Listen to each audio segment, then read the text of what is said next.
Bon, d'abord, je voudrais vous demander des excuses parce que mon français, c'est un peu bizarre.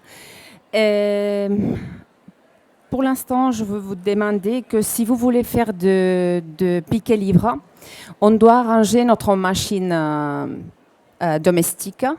On doit descendre les griffets. Merci.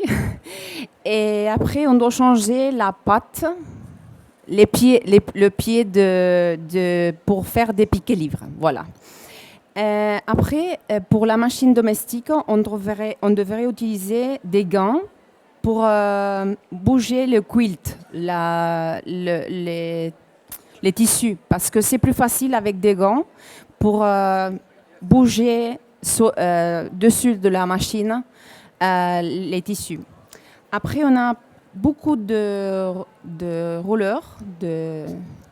Vous pouvez voir, on a des règles rondes.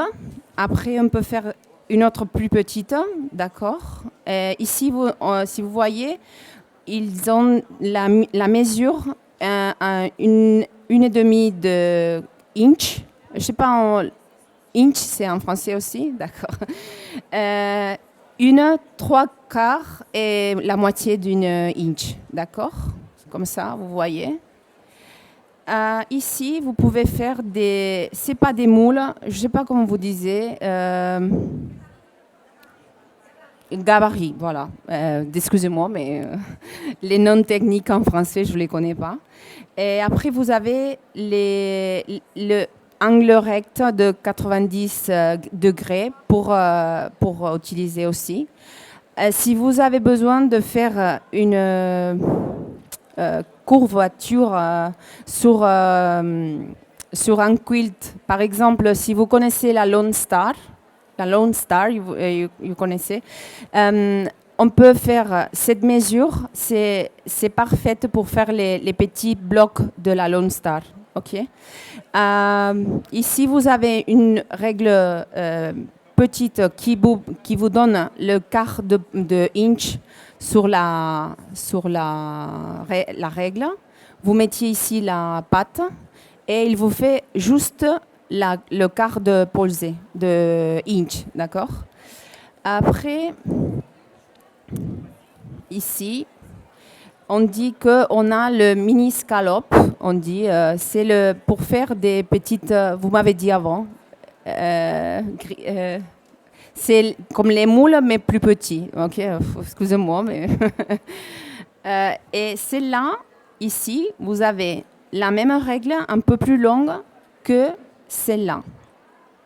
Voyez, c'est la même, mais un peu plus longue pour avoir des règles plus avec la limite qui vous bloque, qui vous sort pas de la ligne, d'accord.